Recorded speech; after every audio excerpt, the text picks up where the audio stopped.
I'm glad you're here with me. Please follow my story until the end and let me know which city you're listening from. That way I can see how far my story has traveled. My son told me, "Don't call me anymore. You're suffocating me with your need for attention." I said nothing. 3 months later, he called begging for money. I replied, "I'm sorry, I don't know who you are. I don't have a son," and hung up. What I discovered next would shatter everything I thought I knew about my own child. The phone vibrated against the kitchen counter for the 47th time in 2 weeks. I knew because I'd been counting. Each buzz felt like a small electric shock to my chest. Avery's name glowed on the screen. My son, my only child. The boy I'd raised alone after his father walked out when he was 7 years old. I stared at that name for a long moment. My hand hovered over the phone, then pulled back. For the first time in 63 years of being a mother, I let it go to voicemail. The silence that followed felt both terrifying and strangely liberating. I was Charlotte Patterson, retired nurse, widow, mother of one ungrateful son, though I was only beginning to admit that last part to myself. For 5.5 years, I'd been telling myself that Avery was just going through a difficult time, that marriage was hard, that young people struggled financially these days. But sitting in my modest kitchen in Ohio that Tuesday morning, watching the phone finally stop buzzing, I couldn't lie to myself anymore. The lies I'd been telling myself were piling up like unpaid bills. And speaking of bills, that's what every single one of Avery's calls had been about. Not once in 5 years had my son called just to ask how I was doing. Let me take you back 3 months to the phone call that started all of this. The one that finally opened my eyes after years of willful blindness. It had been a difficult week. I'd been feeling unwell, dizzy spells, shortness of breath, that bone-deep exhaustion that comes when your body is trying to tell you something's wrong. My doctor had ordered a series of tests. Nothing conclusive yet, but the word stress kept coming up. "Mrs. Patterson," Dr. Reynolds had said gently, "your blood pressure is concerning. Are you under any unusual stress?" I'd laughed it off. What stress? I was retired, living alone in a paid-off house with a comfortable pension. What did I have to be stressed about? But that night, lying in bed unable to sleep, I'd felt crushingly alone. The kind of alone that makes you question whether anyone would notice if you simply disappeared. So I'd called my son. It was 8:30 on a Thursday evening. Not too late. Avery usually stayed up past midnight anyway. The phone rang 4 times before he answered. "Mom?" Not a question, not a greeting, just a flat acknowledgement. "Hi, sweetheart. I hope I'm not calling at a bad time." I heard the TV in the background, laughter from some sitcom. Taylor's voice saying something I couldn't make out. "What is it?" Avery asked. There was an edge to his voice, impatience wrapped in thin politeness. I wanted to hear your voice. I haven't talked to you in a while and, Mom, seriously," he cut me off. "I'm in the middle of something." "It'll just take a minute, honey. I wanted to tell you that I went to the doctor today and..." "Is this going to be a long conversation because Taylor and I are watching our show?" My chest tightened. "I just need to talk to you for a moment. The doctor found some concerning..." "Mom, oh my God."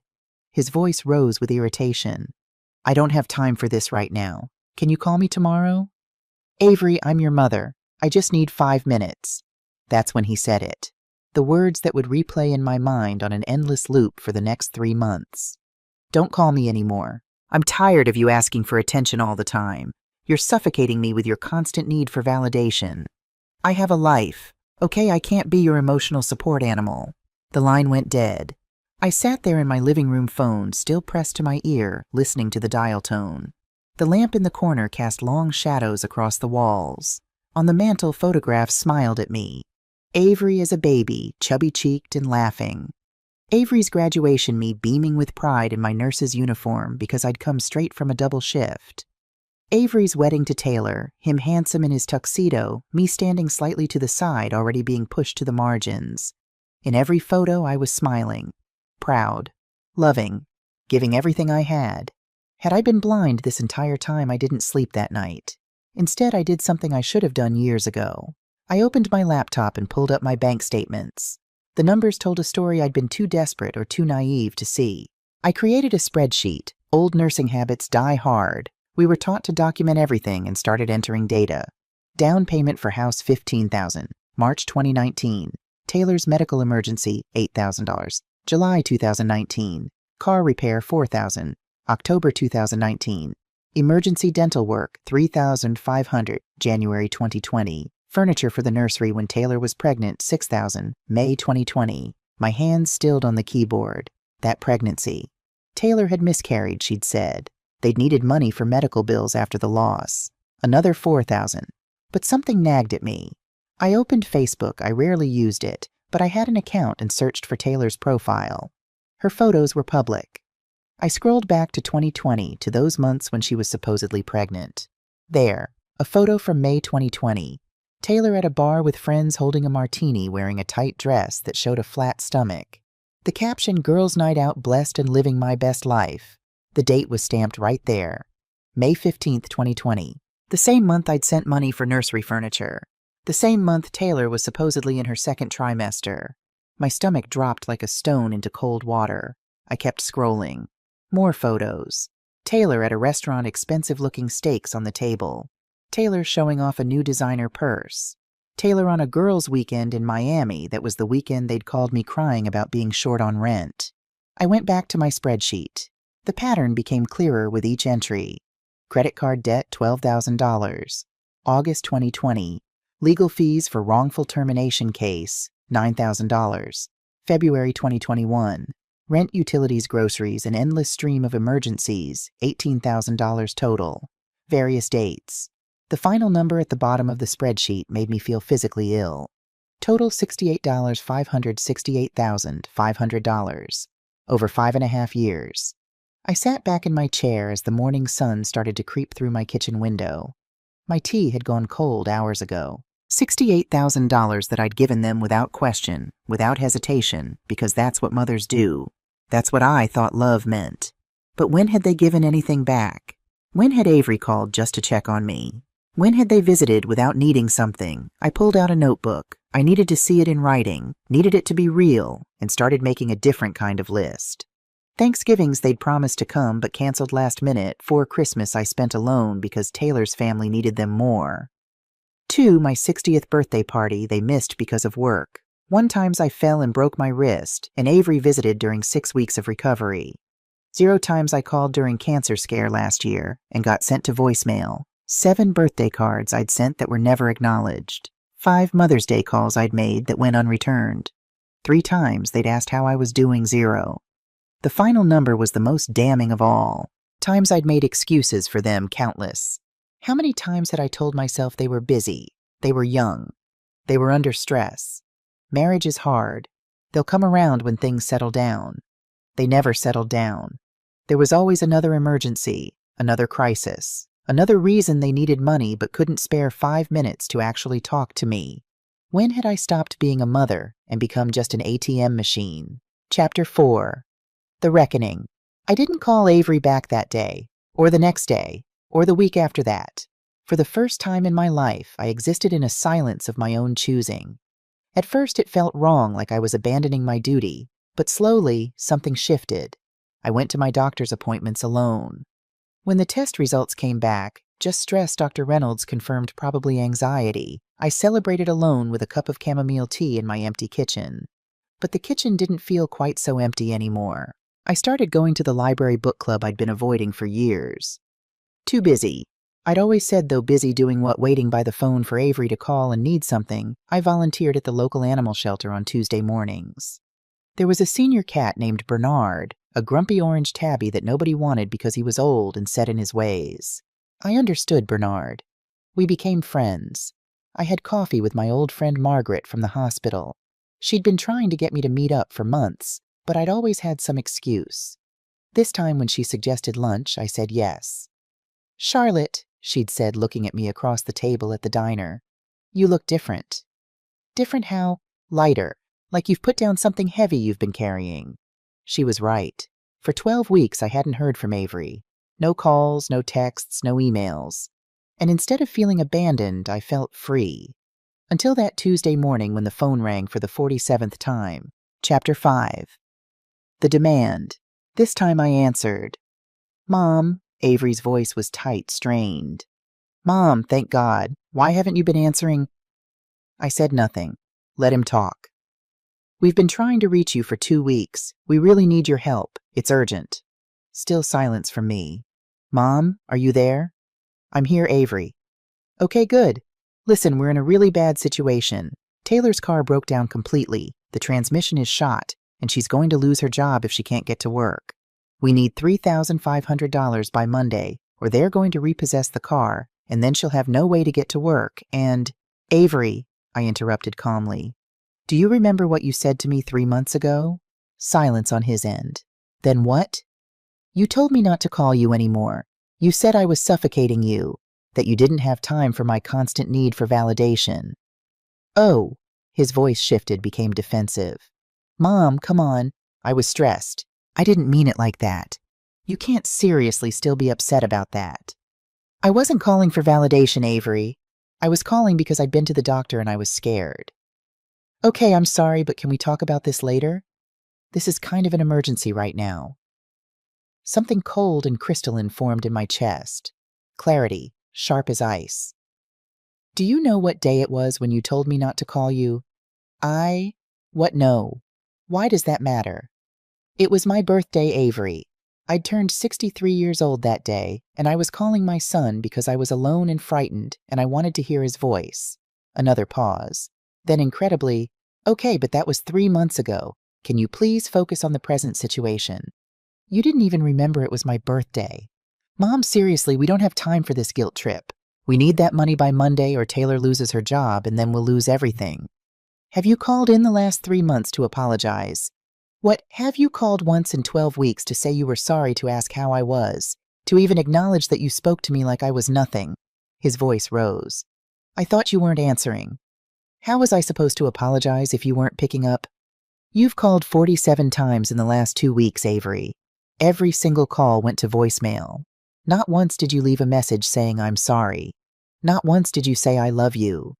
Not once did you ask if I was okay. Every single message was about money. Because we need money. Do you understand that we're about to lose everything? And do you understand that I needed my son 3 months ago and he told me I was suffocating him? Oh my God. He was angry now. Fine. I'm sorry, okay? I'm sorry I hurt your feelings. I'm sorry I was having a bad day. I'm sorry I'm not the perfect son. Can you please just help us now? The coldness in my chest spread through my whole body. It wasn't cruel coldness. It was the coldness of a fever breaking, of seeing clearly for the first time in years. Avery, I said quietly, do you love me? What kind of question is that? It's a simple question. Do you love me, or do you love what I can do for you? That's not fair. You're my mom. I love you. Then tell me 3 things about my life right now. What's my favorite color? When's my birthday? What did the doctor say about my tests 3 months ago? Silence. You don't know, do you? It's not. Why are you doing this right now?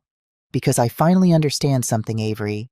You don't love me, you love my money, and I'm done pretending there's a difference. Mom, that's not where you're family.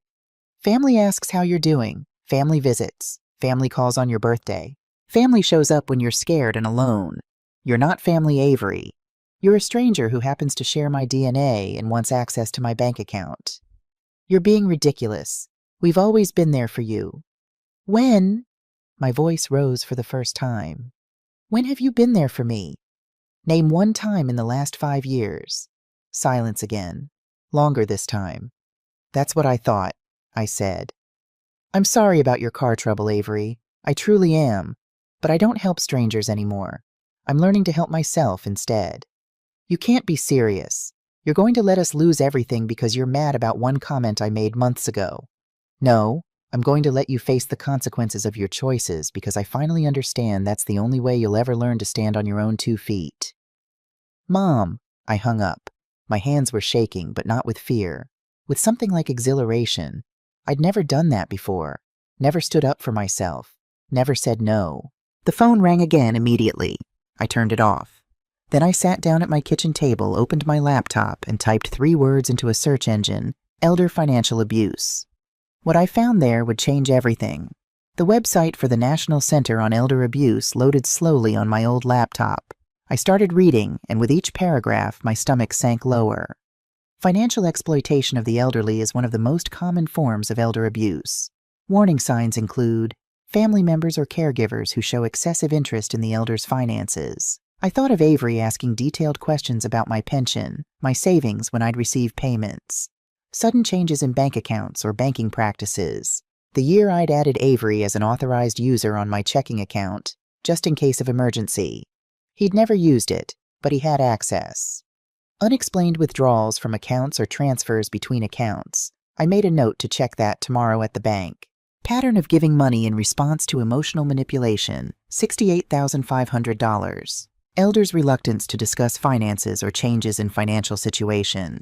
How many times had Margaret tried to talk to me about whether I was okay financially? How many times had I changed the subject? Isolation from friends and family. I'd stopped going to book club. Stopped having coffee with friends. Stopped visiting my cousin Linda. All because I was busy or tired or didn't want to explain why Avery never visited. The website listed resources, support groups, legal aid, something called Adult Protective Services.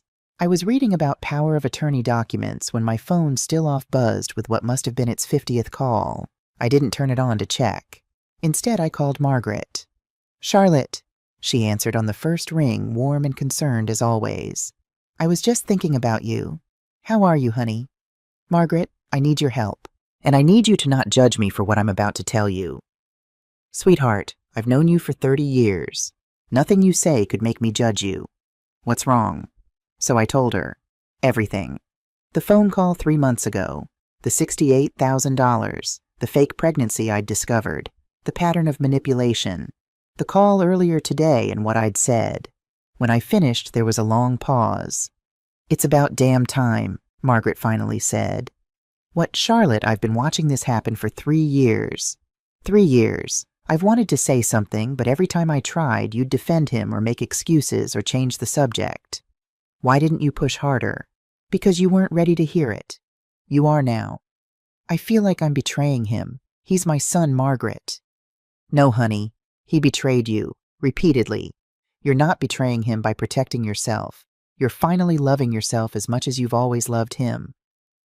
I started crying then. Not sad tears. Angry tears. Relieved tears. Years of suppressed feelings pouring out. "What do I do?" I asked when I could speak again. "You need a lawyer. I know someone. Patricia Mendez. She specializes in elder law. Can I give her your number?" "Yes, please. And Charlotte, I'm proud of you. This takes courage." After we hung up, I sat in my kitchen as the afternoon light shifted across the walls. The house was quiet, but it wasn't the oppressive silence of loneliness. It was the peaceful silence of being alone with yourself, and finally being okay with that. Patricia Mendez called 2 hours later. "Mrs. Patterson, this is Patricia Mendez. Margaret Riley gave me your information. She said you might need some legal guidance regarding a family matter." Her voice was professional but kind.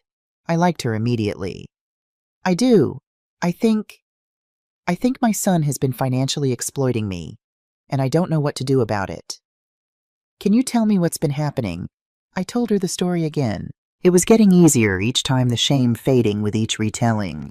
Patricia listened without interrupting, asked clarifying questions, made notes. "Mrs. Patterson, I'm going to be direct with you. What you're describing is textbook financial elder abuse. The good news is that you've already taken the most important step. You've stopped the flow of money. But we need to make sure you're protected moving forward." "Protected how?" "First, we need to secure your finances. Make sure Avery and his wife have no access to your accounts or personal information. Second, we need to document everything. Every transaction, every conversation, every text message. Third, we need to prepare you for the possibility that this might escalate." "Escalate how?" "Adult children who are cut off financially often don't go quietly. They might show up at your house. They might make accusations. They might try to turn other family members against you. They might even try to have you declared incompetent so they can get power of attorney." My blood ran cold. "They do that. In my experience, people who are desperate for money will do things you'd never expect. We need to be prepared for all possibilities." "What do I do first?" "Tomorrow morning, first thing, you go to your bank. You remove Avery from any accounts he has access to. You change all your passwords. You check for any credit cards or loans that might have been opened in your name. Can you do that? Yes. Good. Then we'll meet in my office tomorrow afternoon. Bring all your financial records for the last 6 years. Bank statements, credit card statements, any records of money you've given to Avery. Every email, every text message. Can you do that? I've already started. I have a spreadsheet. Patricia laughed, but it was a warm sound. Of course you do. You were a nurse, right? Margaret mentioned that. Medical professionals make the best clients. You're used to documentation. Is this really necessary? He's my son. I don't want to hurt him. Mrs. Patterson, may I call you Charlotte? Please. Charlotte, listen to me carefully. You're not hurting him. He hurt himself by his choices. You're protecting yourself. And sometimes facing real consequences is the only way people learn to change. You might be doing him a favor in the long run. It doesn't feel like a favor. It feels like I'm abandoning him. You gave him $68,000 over 5 years. You gave him your time, your love, your worry, your health. What did he give you in return? I thought about it. Really thought. Nothing, I whispered. He gave me nothing but demands and disappointment. Then you didn't abandon him, Charlotte. He abandoned you long ago. You're just finally that night I couldn't sleep again. But this time, instead of lying awake, consumed by guilt, I was consumed by curiosity. There were things that didn't add up. Avery had told me he was a senior marketing manager at a tech company. Good salary, he'd said. The money troubles were just because of Taylor's medical issues and unexpected expenses. But $68,000 in unexpected expenses over 5 years. That was more than many people made in a year. I opened my laptop and started digging. First, I Googled Avery Patterson, Ohio. His LinkedIn profile came up. Senior marketing manager at Tech Forward Solutions. The profile picture showed him in a suit looking professional and successful. I clicked through to the company website. Impressive. Modern office space, team photos, client testimonials. I found the About Us page and scanned through the employee directory. No Avery Patterson. I checked again. Looked through every department. Marketing, sales, operations, engineering. Nothing. Maybe it was a mistake. Maybe he'd recently changed jobs. I called the main number listed on the website. Tech Forward Solutions. How may I direct your call? Hi, I'm looking for Avery Patterson in your marketing department. I'm sorry we don't have anyone by that name in our directory. Is it possible he works for one of our subsidiary companies? I don't know. Never mind. Thank you. I hung up, hands shaking. My son had lied about his job. Was he unemployed? Had he ever worked there? How long had this been going on? I typed Taylor Morrison Patterson, Ohio, into Google. Her Instagram came up public profile, fortunately. Or unfortunately, depending on how you looked at it. I scrolled through her recent posts. From just last week, a photo of Taylor at an expensive-looking restaurant, champagne in hand. Date night done right, blessed and living my best life. The caption was dated 3 days before Avery had called me crying about needing money for her broken-down car. I kept scrolling. Designer purse unboxing. Spa day with girlfriends. Weekend trip to Chicago. New outfit. New shoes. Cocktails at a rooftop bar. Every post was tagged with locations and dates. I cross-referenced them with my spreadsheet. The weekend they'd called saying they couldn't afford groceries, Taylor had posted photos from a wine tasting event with a $75 entry fee. The month they'd needed $12,000 for credit card debt, Taylor had posted a photo of new living room furniture. Finally upgraded our space. The furniture looked expensive. Very expensive. The week they'd called about urgent rent money, Taylor had posted a selfie from what looked like a high-end hair salon. New look who dis? I felt sick. Actually physically sick. I ran to the bathroom and dry heaved over the toilet. This wasn't just financial exploitation. This was systematic fraud. They'd been lying to me for years, living well while crying poor, using my retirement money to fund a lifestyle they couldn't afford. And I'd believed every word. When I finally made it back to my computer, I saw I had 7 new text messages. I'd turned my phone back on to call the company. They were all from Avery. Mom, please answer. We really need help. I don't understand why you're doing this. Taylor's crying, she thinks you hate her. We're your family, how can you abandon us? Fine. Don't help. We'll remember this when you need us. You're being so selfish right now. I was about to turn the phone off again when one more text came through. This one from Taylor. It was the first time she'd texted me directly in over a year. Hi, Charlotte. I don't know what's going on, but Avery is really upset. We genuinely need help with the car situation, and it feels really cruel that you're ignoring us like this. We've always been there for you. Always been there for me. I read that line 3 times, feeling my anger build with each pass. When had they been there for me? I started typing a response. Deleted it. Started again. Deleted it again. Finally, I screenshot Taylor's message and texted it to Margaret. She replied within seconds, always been there for you. Is she joking? Then another message, don't respond. Document everything but don't engage. That's what Patricia will tell you. She was right. I deleted my drafted response and instead added Taylor's text to a folder I'd created on my laptop labeled Documentation. Then I did something I'd been avoiding. I logged into my bank account and checked my transaction history with a fine-tooth comb. What I found there would lead to my son's arrest 3 months later. But that night all I knew was that there were transactions I didn't recognize. Small amounts at first. $50 here, $100 there, then larger $500, $750s, $1 $200, all of them marked as transfers to an account I'd authorized Avery to access for emergencies. I'd authorized that access 3 years ago when he'd said it would make things easier if I ever needed help, if I ever got sick and couldn't manage my finances. He'd sold it as helping me. I'd never checked that account, never questioned it. I'd trusted him. The total of unauthorized transfers, $23,000, on top of the $68 $500 I'd given willingly. My son hadn't just taken advantage of my generosity. He'd been stealing from me.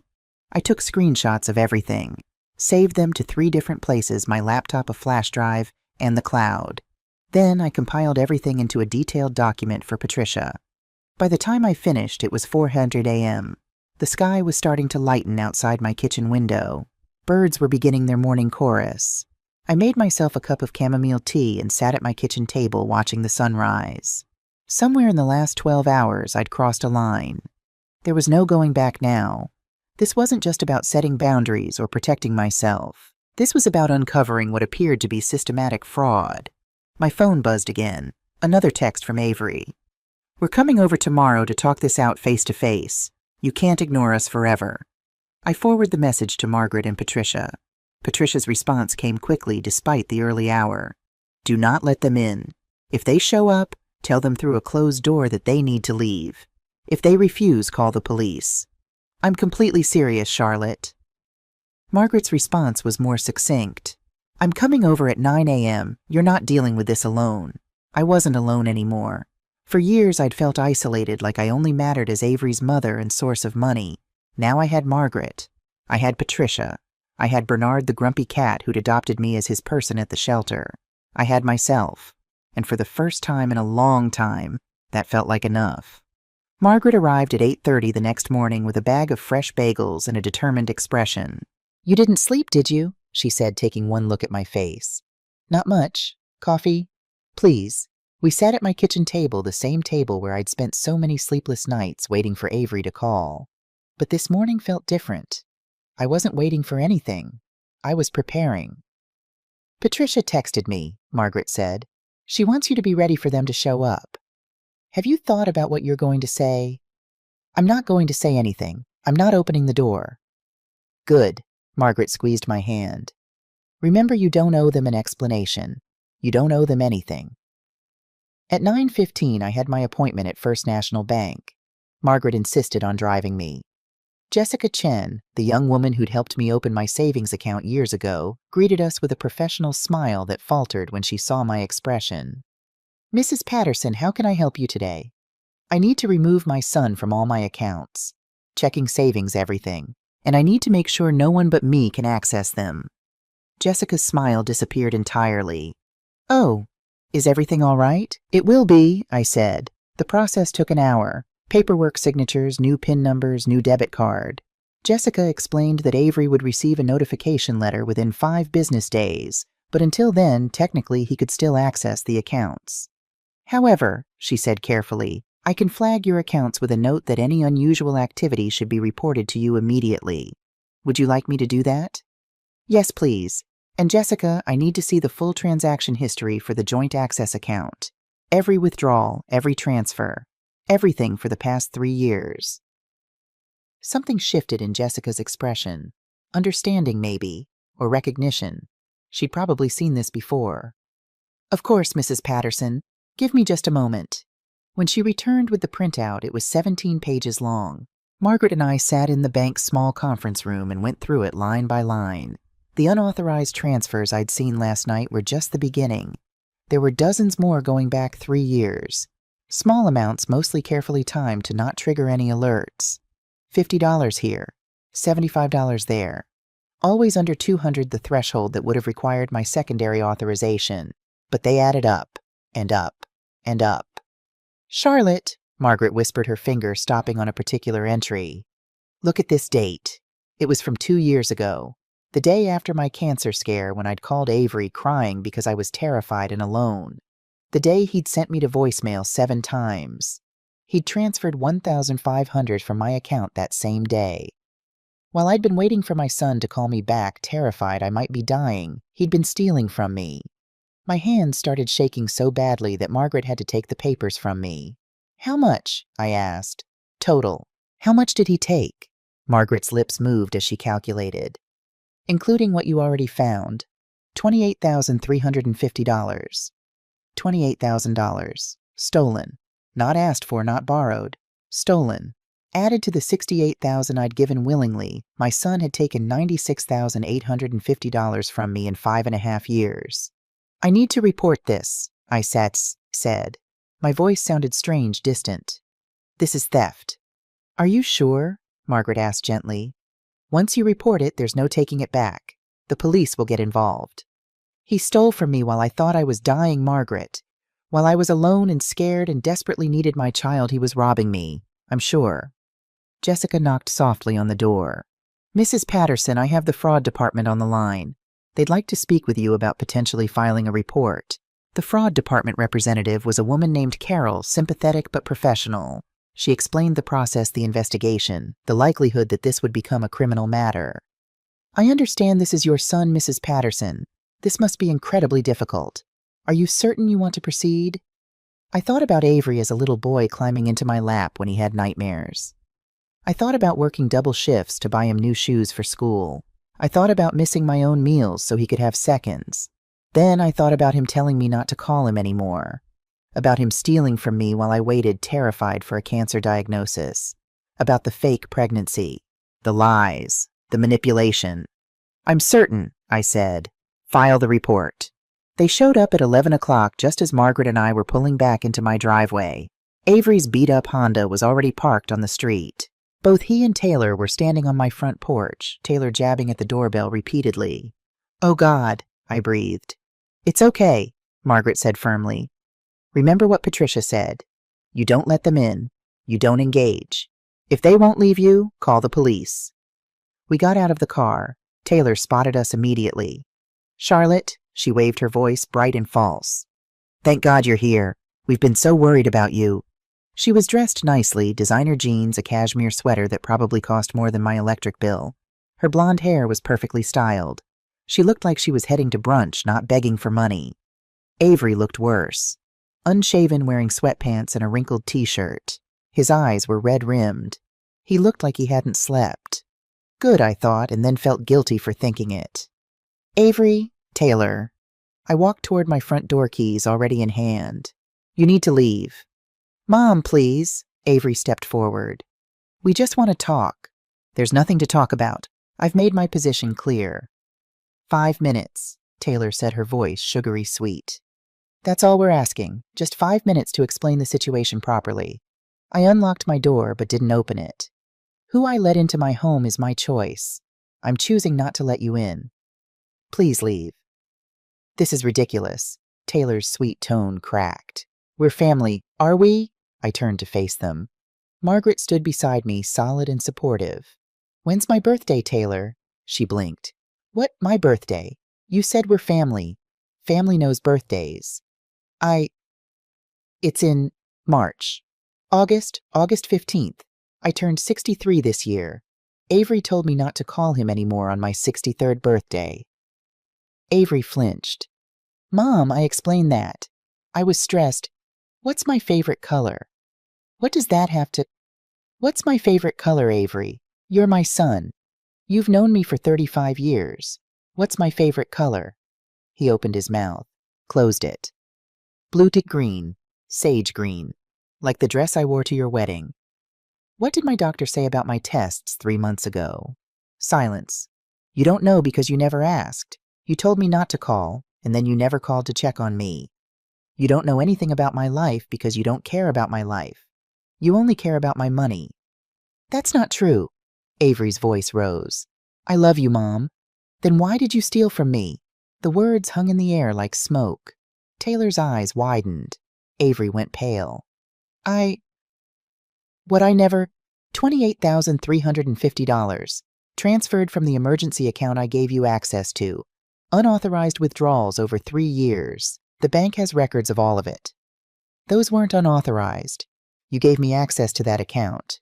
For emergencies, Avery. Was Taylor's designer purse an emergency? Were your weekend trips emergencies? Was stealing $1,500 while I was waiting to find out if I had cancer an emergency? He had no answer. Taylor, however, found her voice. You went through our private transactions. That's a violation of our privacy. We could sue you for that. Margaret laughed. Actually laughed. Sue her for checking her own bank account, please do. I'm sure a judge would love to hear about that. Who are you? Taylor snapped. I'm Charlotte's friend, the kind of friend who actually shows up for her. You should try it sometime. Taylor's face flushed red. You bitter old... Careful, Margaret said quietly. Whatever you're about to say, remember that we're recording this. I wasn't recording, but Taylor didn't know that. She clamped her mouth shut. I reported the unauthorized transactions to the bank this morning, I said. They're filing a fraud investigation. The police may contact you. Avery's face crumpled. Mom, no. No, you can't do this. I'm your son.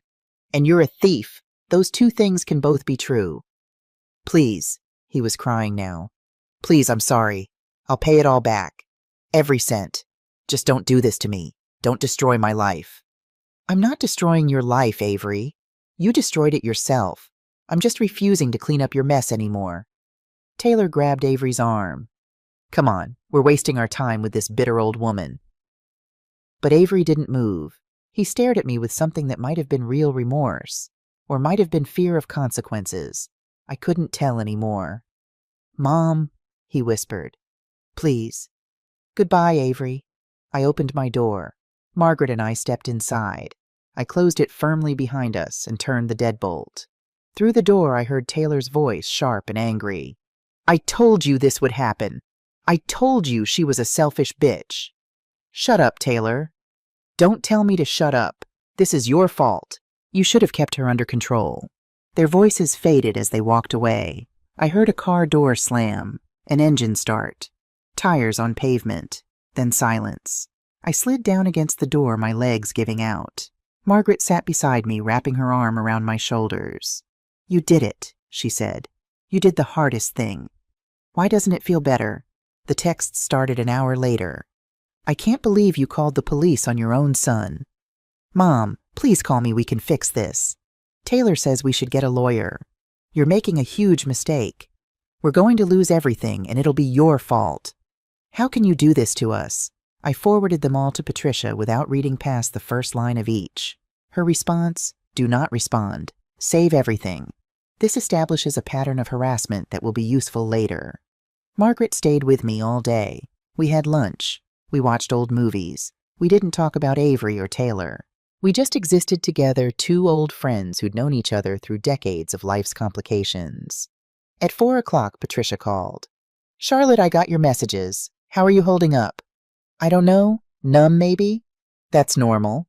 Listen, I've reviewed everything you sent me. The bank statements, the Instagram evidence, the text messages. You have a very strong case if you decide to pursue legal action. I don't want to sue him. I just want him to leave me alone. I understand, but I need you to be prepared for what comes next. Adult children who are cut off financially often escalate before they give up. They might try other family members trying to turn them against you. They might make accusations about your mental state. They might try to have me declared incompetent, I finished. You mentioned that yesterday. Yes, it's a common tactic. If they can get a court to believe you're not capable of managing your own affairs, they could potentially get power of attorney. My blood went cold. They'd do that? I've seen it many times. Do you have any other family members who might believe their story over yours? I thought about it. My cousin Linda, a few distant relatives, but I haven't been close with any of them in years. Avery and Taylor are the ones who've maintained those relationships. That's concerning. They may have been laying groundwork, setting a narrative. What narrative? That you're elderly, forgetful, difficult. That they've been taking care of you and you're ungrateful. That you're making irrational financial decisions. Classic elder abuse manipulation. What do I do? First, we're going to have you evaluated by a geriatric psychiatrist, someone who can document that you're of sound mind and capable of making your own decisions. Second, we're going to draft a very specific power of attorney document that explicitly excludes Avery and Taylor and names someone you trust instead. Who would that be? Margaret, I suppose. Good. Margaret Riley, correct. I'll draft the papers. Third, we need to update your will to be very explicit about your wishes. Do you have a current will? From 10 years ago. It leaves everything to Avery. We'll change that. Not out of spite, but strategically. If they think they'll inherit, they'll keep bothering you. We need to remove that motivation. Who do I leave it to, then? We can discuss options, charities perhaps, or divide it among multiple people. The point is to make it clear that harassment won't gain them anything. After Patricia hung up, I sat in my living room feeling like I'd entered a war I hadn't wanted to fight. But then I hadn't started this war. I was just finally fighting back. Margaret had made dinner, simple pasta, nothing fancy, but it was the first meal I'd truly tasted in days. We were cleaning up when my phone rang. Unknown number. I almost didn't answer, but something made me pick up. Mrs. Patterson, a woman's voice, professional, concerned. Yes. This is Sandra Mills from Adult Protective Services. I'm calling because we received a report about your welfare. Do you have a moment to talk? My stomach dropped like a stone. What kind of report? We received a call from your son Avery Patterson expressing concern that you may be experiencing cognitive decline and making unsafe financial decisions. He's worried about your well-being and has requested a welfare check. So it was already starting, less than 24 hours after I'd cut them off, and they were trying to have me declared incompetent. Ms. Mills, I said, keeping my voice steady, I can assure you I'm of sound mind. In fact, I believe this call is part of a pattern of harassment from my son and his wife who have been financially exploiting me for years. There was a pause. Mrs. Patterson, these are serious allegations on both sides. Would you be willing to meet with me in person? I'd like to assess the situation myself. Yes. When would you like to come? Would tomorrow morning work around 10? That would be fine. I'll have my attorney present as well if that's acceptable. Another pause. That's certainly your right, Mrs. Patterson. After I hung up, I immediately called Patricia and Margaret on a three-way call. They're moving faster than I expected, Patricia said. But this might actually work in our favor. An APS visit will give us an official record that you're competent and capable. What if the investigator believes their story? I asked. Then we'll have documentation ready. Charlotte, I want you to gather everything tomorrow morning before the visit. Medical records showing you're healthy. Financial records showing the exploitation. Character references. We're going to make it very clear who the victim is here. That night I couldn't sleep again, but this time it wasn't anxiety keeping me awake. It was anger. How dare they? How dare they try to paint me as incompetent when they were the ones who'd been lying and stealing? How dare they call strangers to question my mental state when they couldn't be bothered to call me to ask how I was doing? I got up and started gathering documents. Medical records from Dr. Reynolds, all showing I was healthy. No cognitive issues. Letters of recommendation from my former hospital supervisor. Bank statements showing organized, careful financial management up until I'd started giving money to Avery. My nursing license still current, even though I was retired. By 3 a.m., I had a binder 3 inches thick. Documentation of a competent, organized, mentally sound woman who'd been systematically exploited by her own child. Margaret arrived at 8 the next morning. Patricia at 9:30. By the time Sandra Mills knocked on my door at 10, we were ready. Sandra Mills was a woman in her 40s with kind eyes and the weary expression of someone who'd seen too much. She introduced herself, showed her credentials, and accepted my offer to come in. Thank you for meeting with me, Mrs. Patterson. And you are? She turned to Patricia. Patricia Mendez, Mrs. Patterson's attorney. I'm here to ensure her rights are protected during this assessment. Sandra's eyebrows rose slightly, but she nodded. Of course. And you? She looked at Margaret. Margaret Riley, Charlotte's friend and character witness. We sat at my kitchen table, the same table where I'd made so many terrible realizations over the past week. But today it felt different. Today I wasn't alone. Sandra pulled out a tablet and opened what looked like a standard assessment form. Mrs. Patterson, I need to ask you some questions.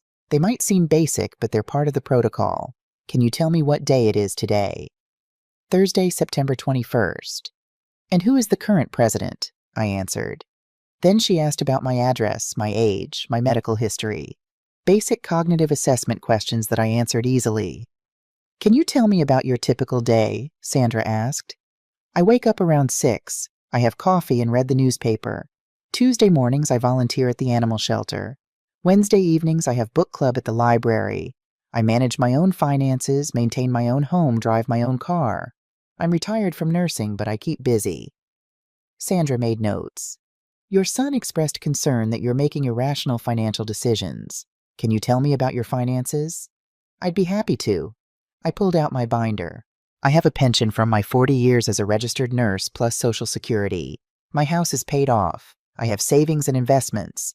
Until recently, I was providing significant financial support to my son. That support has stopped because I discovered a pattern of exploitation. I walked her through everything. The spreadsheet showing $68,000 in gifts, the bank statements showing $28,000 in unauthorized transfers, the fake pregnancy, the lies about his job, Taylor's Instagram posts showing luxury spending while claiming poverty. Sandra's expression grew more serious with each piece of evidence. This is very thorough documentation, she said quietly. I was a nurse for 4 decades. Documentation was part of my job. Mrs. Patterson, did your son give you any reason why he filed this report? He didn't file it out of concern for my welfare. He filed it because I cut off his access to my money and reported his unauthorized transactions to my bank. This is retaliation, not concern. Patricia leaned forward. Ms. Mills, I've been practicing elder law for 15 years. What Mrs. Patterson is describing is textbook financial exploitation. The APS report is a manipulation tactic. If you look at the timeline, the report was filed less than 24 hours after Mrs. Patterson set financial boundaries. Sandra nodded slowly. I see that. She turned back to me. Mrs. Patterson, I need to ask directly. Are you experiencing any cognitive difficulties? Memory problems, confusion, difficulty managing daily tasks? No, I'm healthy and mentally sharp. I have medical records from my doctor if you need them. I handed her a letter from Dr. Reynolds that I'd asked him to write that morning. It confirmed I'd been his patient for 15 years, showed no signs of dementia or cognitive decline, and was fully capable of managing my own affairs. Sandra read it carefully. Then she looked at me, and something in her expression shifted from professional assessment to quiet empathy. Mrs. Patterson, I'm going to be frank with you. In my professional opinion, you are clearly of sound mind. You're articulate, well-organized, and have taken appropriate steps to protect yourself from what does appear to be financial exploitation. Relief flooded through me. Thank you. However, I am obligated to follow up thoroughly. That means I'll need to contact your son as well, let him know the results of this assessment. I understand. I should warn you, this may escalate the situation.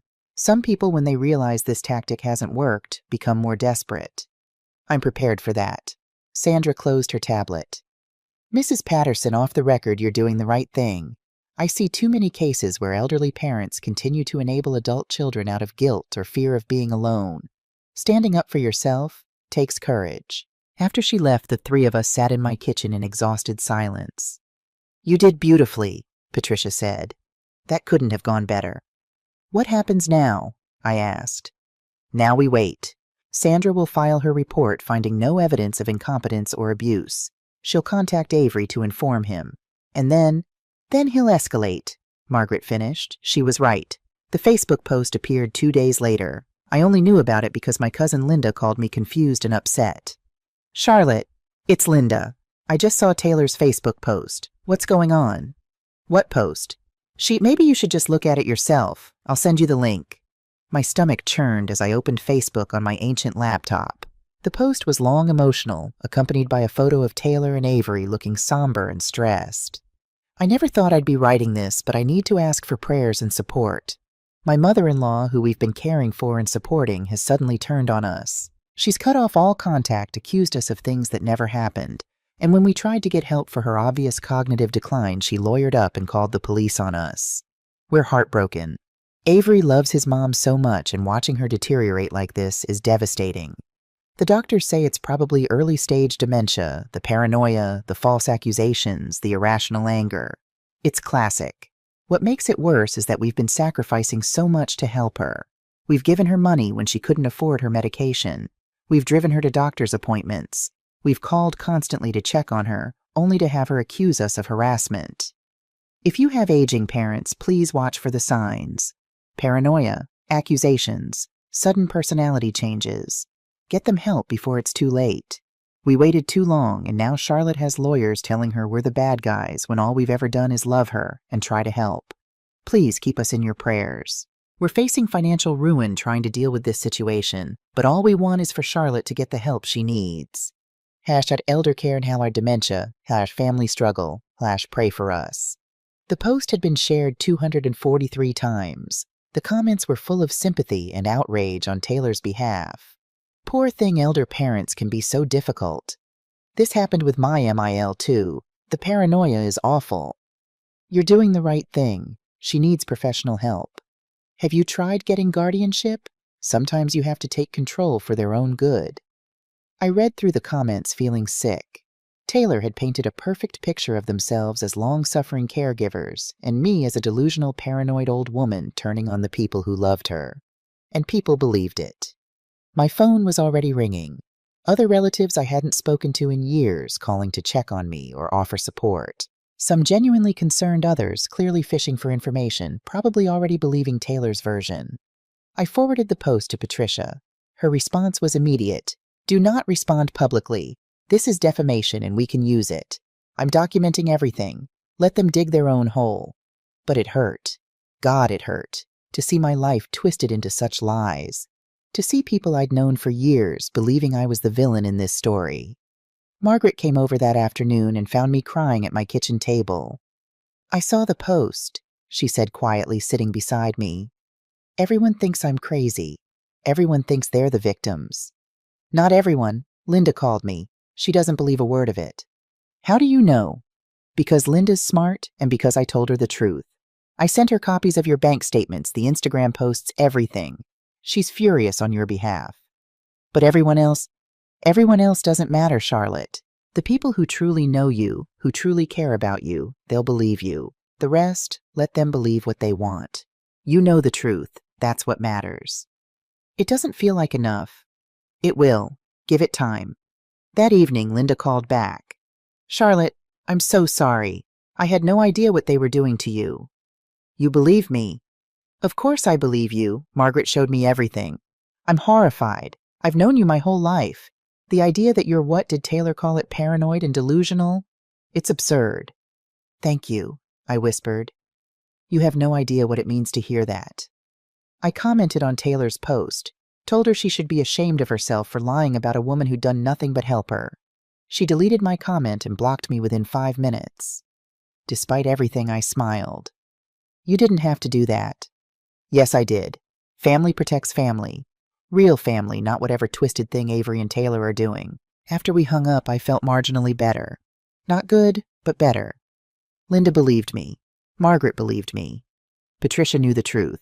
Maybe that was enough. But Taylor wasn't done. Over the next week, more posts appeared. Each one painting me as increasingly unstable, cruel, vindictive. Each one garnering more sympathy, more shares, more comments from strangers who knew nothing about the real story, but were happy to judge me anyway. Patricia documented everything.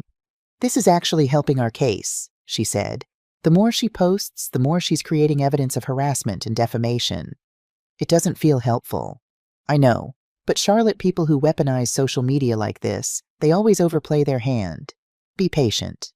Then came the phone call that changed everything. Mrs. Patterson, this is Detective James Harrigan from the Franklin County Sheriff's Office. Do you have a few minutes to talk? My heart seized. Yes. Is something wrong? Not wrong exactly. I'm calling about the fraud report you filed with your bank regarding unauthorized transactions from your accounts. The bank forwarded the case to us for investigation. I'd like to meet with you to discuss the details. Of course. Would this afternoon work? I can come to you if that's easier. 3 hours later, Detective Harrigan sat in my living room. He was in his 40s with graying hair and the careful, observant manner of someone who'd been doing this job for a long time. Patricia was with me. She'd insisted. Mrs. Patterson, I've reviewed the evidence your bank provided. The unauthorized transfers, the documentation you provided, showing patterns of financial exploitation. It's extensive. Is it enough? I asked. Enough to do anything about it? That depends. Are you willing to press charges against your son? The question hung in the air. This was it. The point of no return. Can you tell me what that means? What would happen? If you press charges, we'll investigate formally.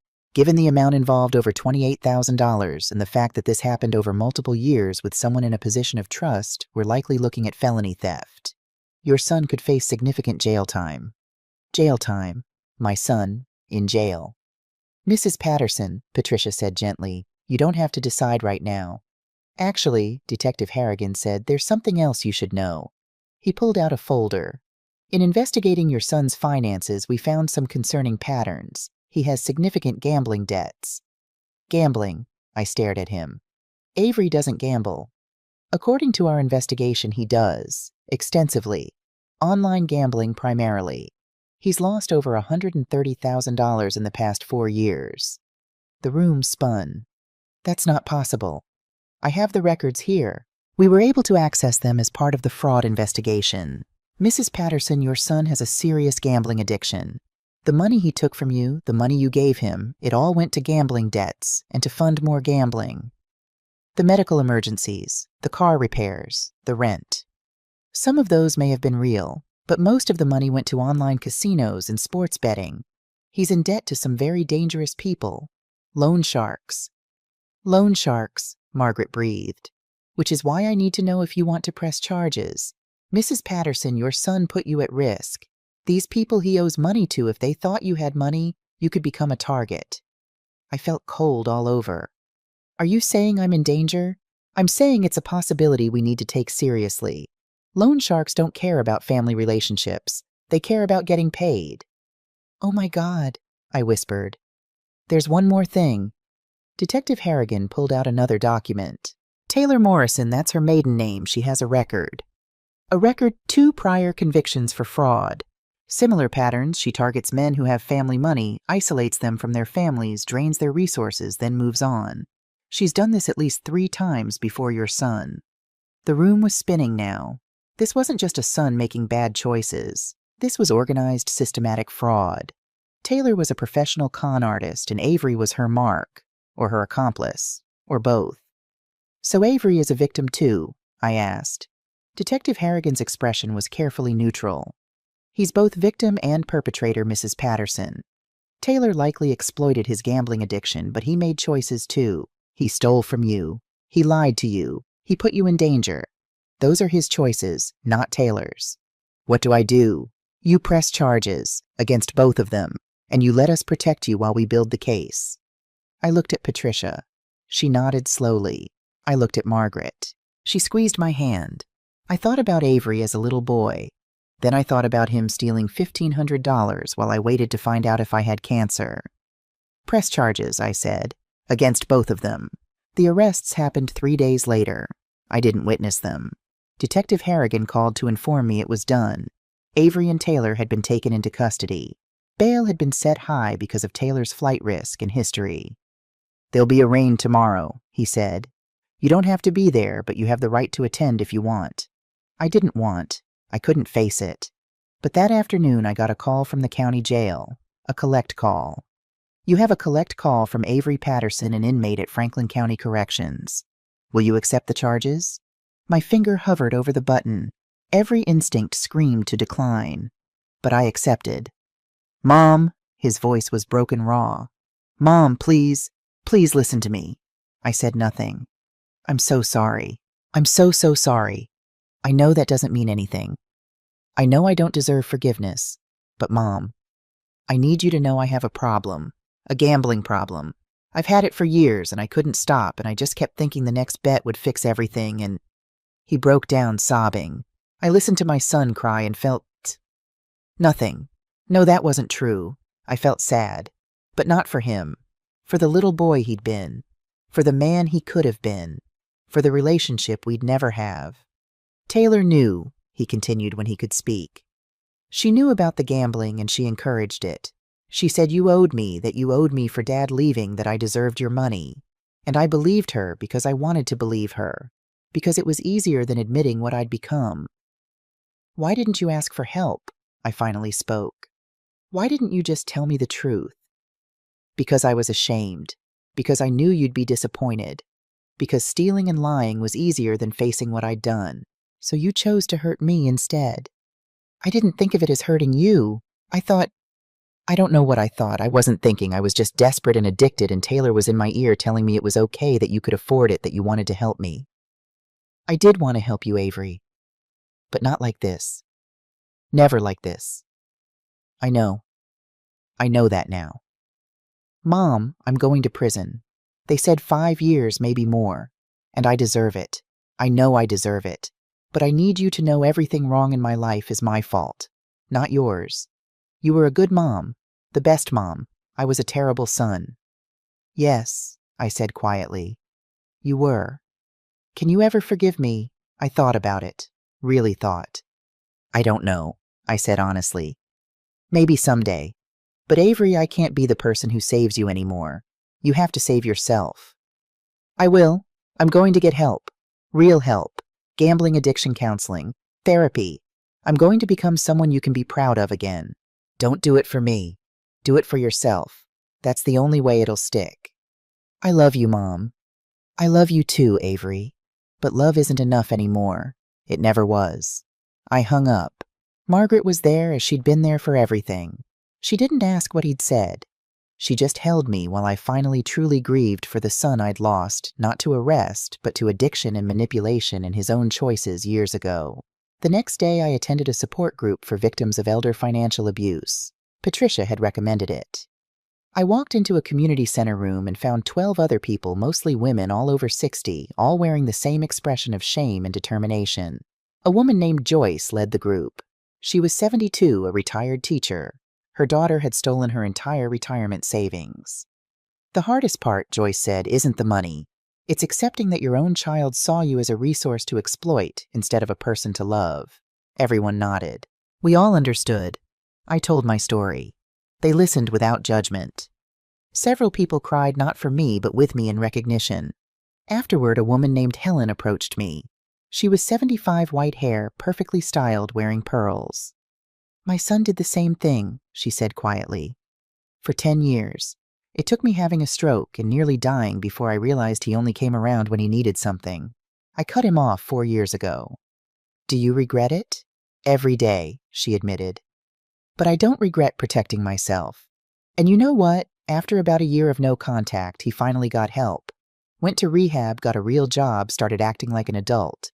We have a relationship now, but it's different. Healthier. With boundaries. So there's hope. There's always hope, but Charlotte, hope has to start with him, not you. You can't hope hard enough for both of you. He has to do the work. I left that meeting feeling less alone than I had in months. These women understood. They'd been through it. They'd survived. I could too. 6 weeks after the arrests, I sat in a courtroom for the first time in my life. The room was smaller than I'd imagined, more institutional. Fluorescent lights hummed overhead. The judge's bench loomed at the front, imposing and final. Patricia sat beside me, Margaret on my other side. Linda had come too, driving 3 hours to be there. I wasn't alone, but I felt alone when they brought Avery in. He wore an orange jumpsuit, handcuffs. His hair was cut short now, prison regulation. He looked thinner, older, haunted. When he saw me, something crumpled in his face. He looked away quickly. Taylor came in next. She looked different too, but in her case it was rage. Pure, undiluted rage. She stared at me with such hatred that Margaret actually moved closer, protective. All rise for the Honorable Judge Martha Brennan. The judge was a woman in her 60s with steel gray hair and sharp eyes that missed nothing. She reviewed the case files, then looked up at the courtroom. This is a preliminary hearing for the State versus Avery James Patterson and Taylor Elizabeth Morrison. Multiple charges of identity theft fraud and elder financial exploitation. Are both defendants present with counsel? Avery's lawyer stood a tired-looking public defender named Rodriguez. Taylor's lawyer stood someone she'd managed to hire despite being in jail, probably with money stolen from someone else.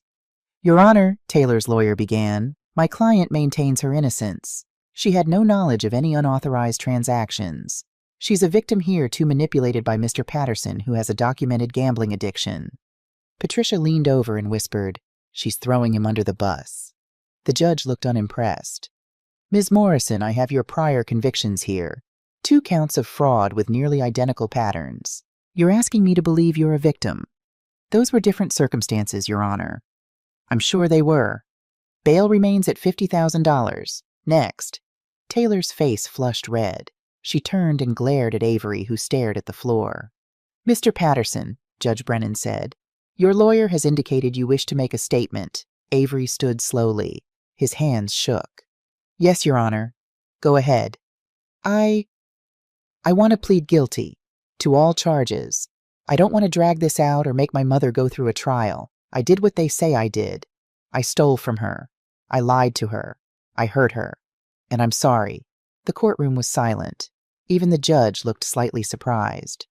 Mr. Rodriguez, is your client aware of what he's saying? Yes, Your Honor. We've discussed this at length. Mr. Patterson wants to take responsibility for his actions. And Ms. Morrison, Taylor's lawyer stood hastily. My client maintains her innocence, Your Honor. We request a separate trial. Granted. Mr. Patterson, I'm going to order a present-tense investigation. Given your cooperation and your admission of guilt, I'm inclined to consider treatment options along with incarceration. You'll be evaluated for gambling addiction treatment programs. Avery nodded, still not looking at me. However, the judge continued, her voice hardening, what you did to your mother is unconscionable. She worked her entire life as a nurse, caring for others, only to have her own son steal from her during her retirement. That kind of betrayal doesn't disappear just because you say you're sorry. I know, Your Honor. Do you? Because I see a lot of young people in this courtroom who think sorry is enough. It's not.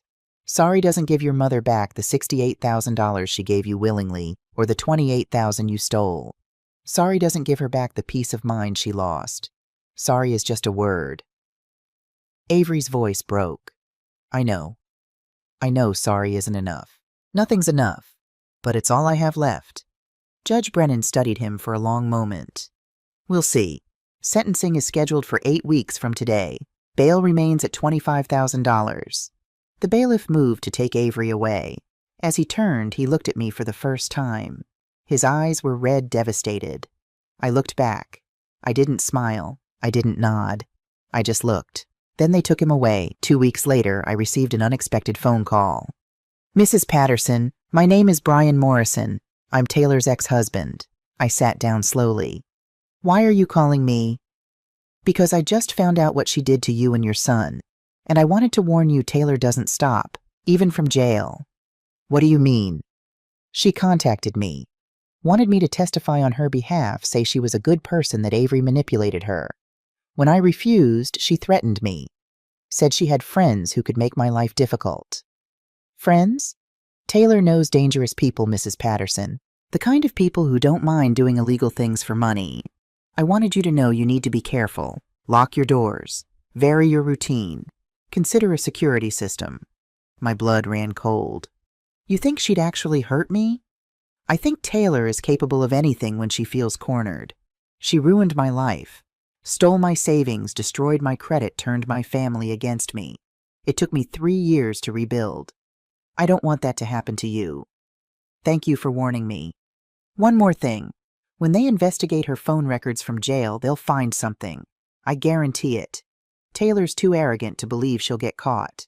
She always makes mistakes. After we hung up, I called Detective Harrigan immediately.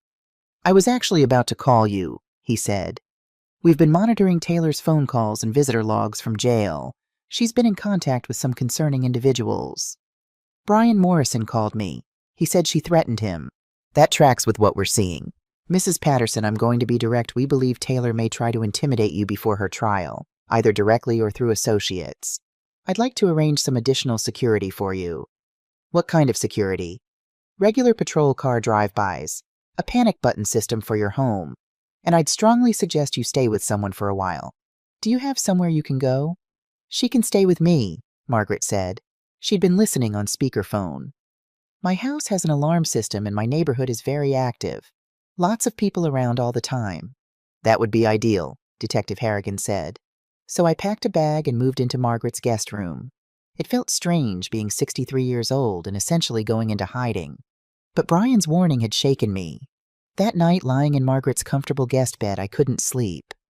I kept thinking about Taylor sitting in a jail cell making plans, reaching out to dangerous people. Had I put myself in real danger by standing up for myself? Margaret knocked softly on the door. Can't sleep either. No. She came in and sat on the edge of the bed. You're safe here, Charlotte. I won't let anything happen to you. I'm not afraid for me. I'm afraid I made things worse. Maybe I should have just let it go. Let them take the money and disappear. And then what they'd have come back for more. People like Taylor always do. You stopped a cycle, Charlotte. That takes courage. It doesn't feel courageous. It feels terrifying. That's because you're brave. Courage isn't the absence of fear. It's doing the right thing despite being scared to death. The next morning, Detective Harrigan called again. We executed a search warrant on Taylor's correspondence. Found something you need to know about. What men? Letters to a known associate. Someone with a record of intimidation and assault for hire. The letters reference taking care of a problem. Mrs. Patterson, we're taking this threat very seriously now. Oh, God. The good news is we've made an arrest. The associate she was contacting is now in custody and he's cooperating. He's willing to testify that Taylor solicited him to intimidate you. That's good news. It means she's going away for a very long time. Solicitation of assault witness intimidation, these are serious charges on top of the fraud. Her lawyer called this morning wanting to discuss a plea deal. What kind of deal? She pleads guilty to all charges. In exchange, the DA recommends 12 years instead of the potential 20 she's facing. She'd have to serve at least 10 before parole eligibility. What about Avery? His case is separate. His sentencing is still scheduled for 6 weeks from now. After hanging up, I felt simultaneously relieved and exhausted. It was almost over. Almost. A letter arrived at Margaret's house 3 days later. It had been forwarded from my address. The return address was Franklin County Corrections. From Avery. I stared at the envelope for a long time before opening it. Dear Mom, I know you probably don't want to hear from me. I wouldn't blame you if you threw this letter away without reading it. But I needed to write it anyway. I've been in jail for 7 weeks now. 7 weeks of sitting in a cell thinking about what I did, what I became, how I destroyed the most important relationship in my life for money I just gambled away.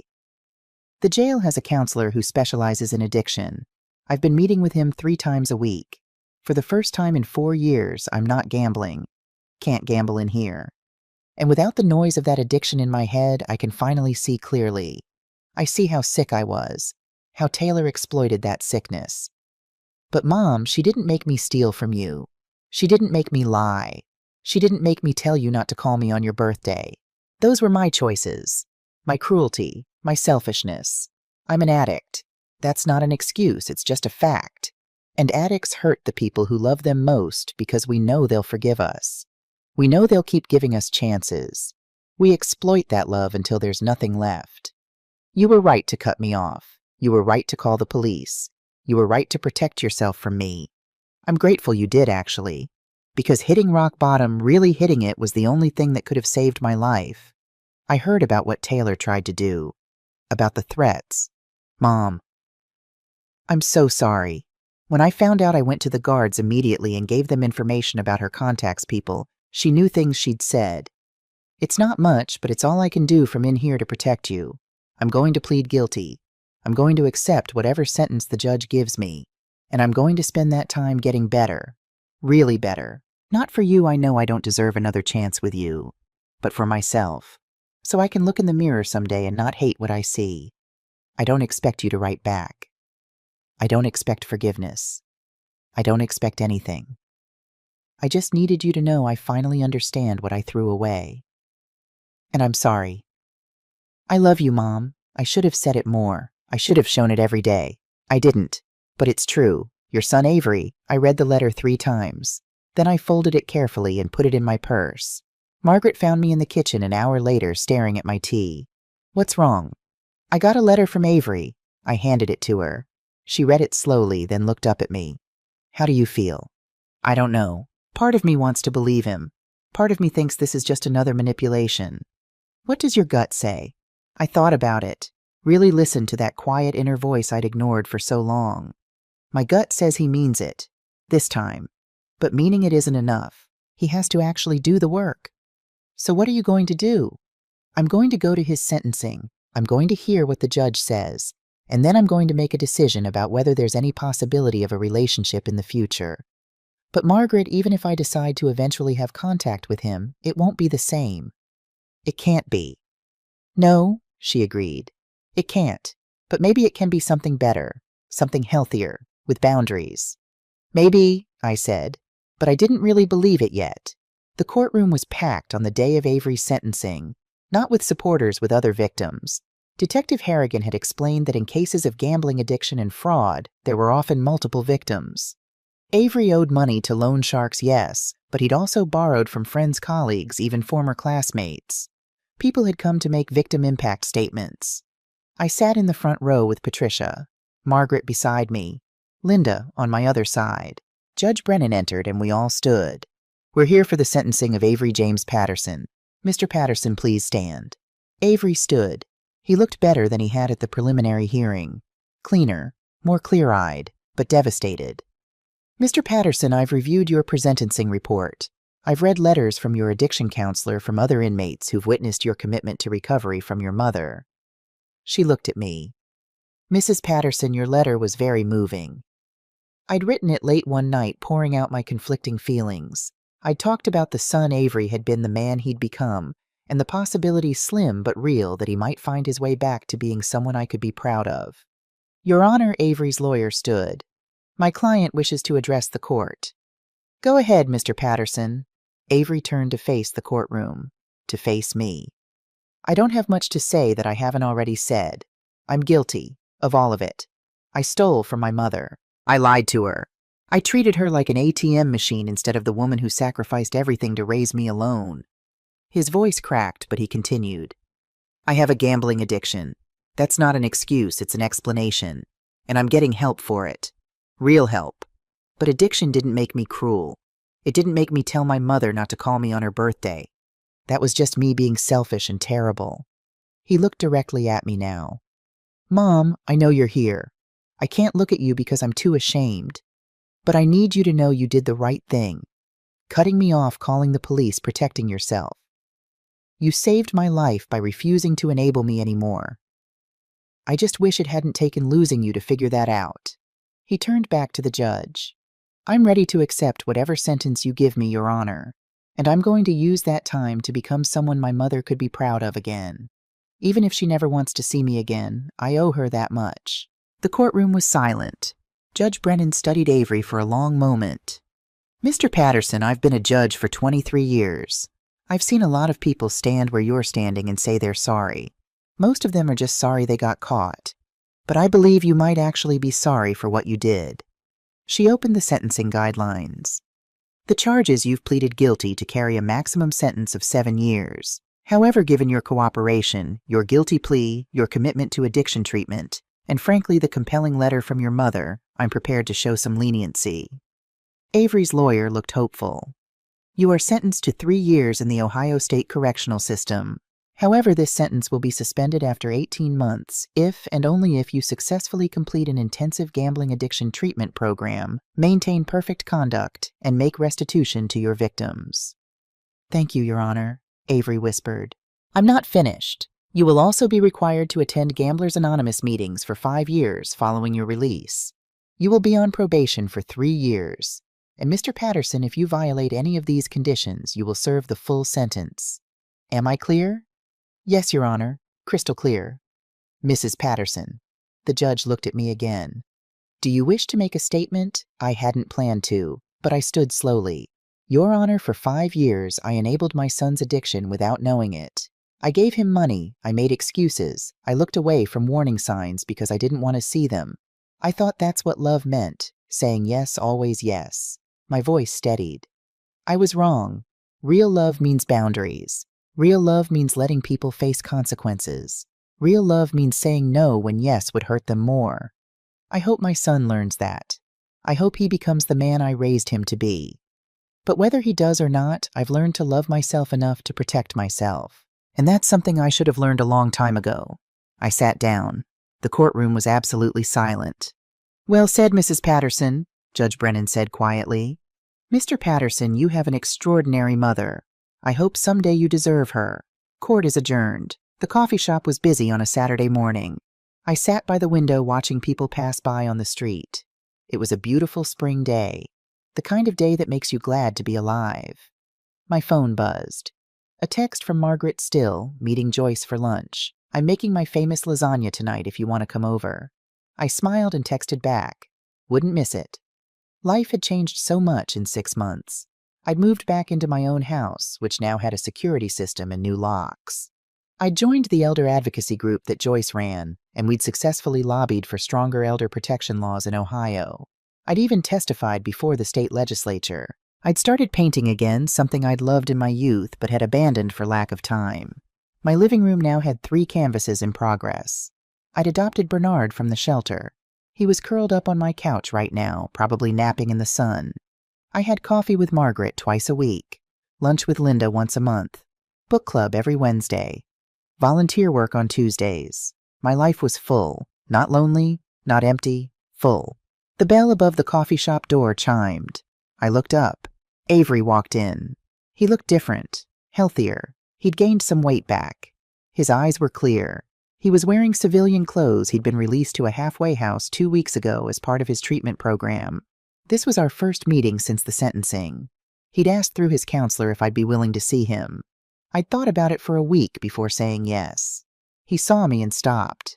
For a moment he looked like he might turn around and leave. Avery, I said. I'm here. Come sit down. He walked over slowly like he was approaching something fragile that might break. Hi, Mom. Hello, sweetheart. Would you like some coffee? Yes, thank you. He ordered at the counter just black coffee, no pastry, and came back to the table. Thank you for meeting me, he said. I wasn't sure you would. I wasn't sure either, but I decided to give you this chance. Just this one. We'll see. How's the halfway house? Good. Strict but good. I go to GA meetings every day. I see my counselor 3 times a week. I got a job just warehouse work, but it's honest. I'm paying my own way. I'm glad. Mom, He stopped, swallowed hard. I don't know how to do this, how to talk to you. We never just talked before. It was always me asking for something. Then let's start different. Tell me about your work. What's a typical day like? He looked surprised. Then slowly he started talking. About the warehouse, the routine the other workers. About his GA meetings, the stories people told, the progress he was making. I listened. Really listened. Not waiting for the ask, not bracing for disappointment. Just listening to my son talk about his life. What about you? He asked finally. How have you been? I've been good. Really good, actually. I joined an advocacy group. We're working on legislation to protect elderly people from financial exploitation. Because of what I did to you. Because of what happens to too many people. You weren't unique, Avery. That's something I learned. Elder financial abuse is common. Talking about it helps. I'm sorry I made you the victim of that. I know you are, and I forgive you for that part, the stealing. That was your addiction. What I'm still working on forgiving is the cruelty, the telling me not to call, the ignoring me when I was scared. That wasn't the addiction. That was you choosing not to care. He flinched but didn't look away. You're right. That was me. The worst parts of me. I don't know if I can ever make that right. Maybe you can't, but you can do better going forward. I want to. I want to be someone you can be proud of again. Then do it, not for me, for you. We sat in silence for a moment. It wasn't comfortable, but it wasn't hostile either. It was just real. Can I ask you something? He said. Yes. Do you think we'll ever have a normal relationship like other mothers and sons? I thought about it carefully. I don't know what normal means anymore, Avery. Our relationship will never be what it was. I can't unknow what I know. But maybe we can build something new, something honest, with boundaries. I can live with boundaries. You'll have to. I love you. I'll always love you. But I love myself too now, and I won't sacrifice my well-being for yours anymore. I don't want you to. Mom, I want you to be happy. Genuinely happy. Even if that happiness doesn't include me.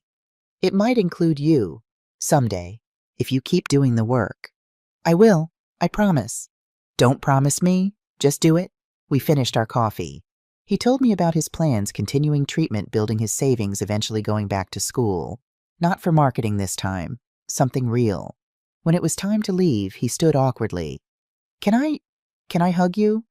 I stood too, looked at my son, saw both the man who'd hurt me and the little boy I'd loved more than life. Yes, I said. He hugged me carefully like I might break, or like he might. I love you, Mom, he whispered. I love you too. 1 year after the arrests, I stood in front of the Ohio State Legislature again, but this time it wasn't to testify. It was to watch Governor Harrison sign the Elder Protection Act into law. The legislation we'd fought for, stronger penalties for financial exploitation, mandatory reporting requirements for banks, better funding for adult protective services, was now the law of the land. Joyce stood beside me, beaming. We did it, Charlotte. We did. After the ceremony, a young woman approached me. She was maybe 30, nervous, clutching a folder. Mrs. Patterson, I'm Emily Brennan. I'm a social worker with Adult Protective Services. I just wanted to thank you. Your testimony, your advocacy, it helped us get the funding we needed. We're going to be able to help so many more people now. That's wonderful. Can I ask you something? She hesitated. Do you regret it? Turning in your son, I work with families dealing with exploitation, and so many of them feel guilty, like they betrayed their children. I thought about Avery. We'd had coffee twice more since that first meeting. Slowly, carefully, we were building something. Not the old relationship that was gone forever, but something new, something honest. I don't regret protecting myself, I said finally. I regret that it had to happen. I regret the choices that led us there. But no, I don't regret standing up for myself. In fact, it was the most loving thing I could have done for both of us. Emily smiled. Thank you. I needed to hear that. That evening, I had dinner at Margaret's house. She'd invited her whole crowd, Joyce, Linda, Helen from the support group, and a few others I'd met through advocacy work. We laughed, we ate, we talked about everything and nothing. At one point, Margaret raised her glass. A toast to Charlotte, who taught us all that it's never too late to choose yourself. To Charlotte, everyone echoed. I felt tears prick my eyes. Happy tears this time. Thank you, I said. All of you, for standing by me, for believing me, for reminding me that I was worth protecting. Always, Margaret said firmly. Later, driving home through the quiet streets, I thought about everything that had happened. The pain, the betrayal, the fear, the anger, and then the healing, the growth, the discovery that I could be happy alone, that I could be enough for myself. My phone buzzed at a red light, a text from Avery. 90 days sober from gambling. My counselor says I'm making real progress. Hope you're having a good night. I smiled and texted back, proud of you. Keep going. Not I love you, not yet. But proud. That was honest. That was real. And real was better than the lies we'd lived before. I pulled into my driveway. Bernard was visible in the window waiting for me. My house, my safe, secure, beautiful house, glowed with warm light. This was my life now. Not perfect, not what I'd imagined, but mine. Truly, completely mine. And that was worth everything I'd lost to gain it. The wedding was small, just close friends and family. Emily, the social worker who'd become Avery's girlfriend, looked beautiful in her simple white dress. Avery stood at the altar, nervous but clear-eyed. 2 years sober. Employed full-time, in therapy. Paying restitution. Becoming the man he was supposed to be. I sat in the front row, Margaret beside me, Linda on my other side. My people. When the officiant asked who gave the bride away, Emily's father stood. Then the officiant asked if anyone objected. Silence. Then Avery spoke off script. Before we continue, I need to say something. He looked at me. Mom, I know I don't deserve to have you here. I know I don't deserve your forgiveness or your presence in my life. But you're here anyway. You've given me a second chance I never earned. So before I marry this amazing woman, I need to say thank you for not giving up on me, for teaching me what real love actually looks like, for showing me that boundaries aren't punishment, they're respect. Tears streamed down my face. I'm proud to be your son, he said, even if it took me 37 years to earn the right to say that. I'm proud of you too, I said. Keep being this man. This is who you're meant to be. The ceremony continued. Vows were exchanged, rings given, kiss shared. At the reception, Avery asked me to dance. I don't know if this is too much to ask, he said as we swayed to the music. But thank you for coming. It means everything. You're my son, Avery. I'll always come when you invite me, but you know the rules. I know. You come because you choose to, not because you have to, and I respect that choice. Good. Keep respecting it. I will. Mom, can I tell you something? Always. Emily knows everything. About the gambling, the stealing, what I did to you. I didn't hide any of it. I told her on our first date because I never want to be that person again. The person who lies and hides and manipulates. I'm proud of you for that. She loves me anyway, despite knowing everything. That's how I knew she was the one. That's how you build something real, I agreed. On truth, not illusions. The song ended. Avery hugged me. I love you, Mom. I love you too, sweetheart. Now go dance with your wife. I watched him walk away, watched him take Emily's hand, watched him smile, genuinely smile in a way I hadn't seen in years. Margaret appeared at my elbow with champagne. You did good, she said. We both did. All of us. It takes a village to heal, not just to raise. Amen to that. We clinked glasses. That night, driving home alone, I felt at peace. Not because everything was perfect. It wasn't. Avery and I would always have scars. Our relationship would always be careful, conditional boundaried. But we were both better for it. Healthier. More honest. I'd learned that loving someone didn't mean sacrificing yourself. That boundaries were acts of love, not cruelty. That saying no could be the most compassionate thing you ever did. And most importantly, I'd learned that I was enough. Just me, Charlotte Patterson, retired nurse, advocate, friend, cat owner, painter, woman. Enough.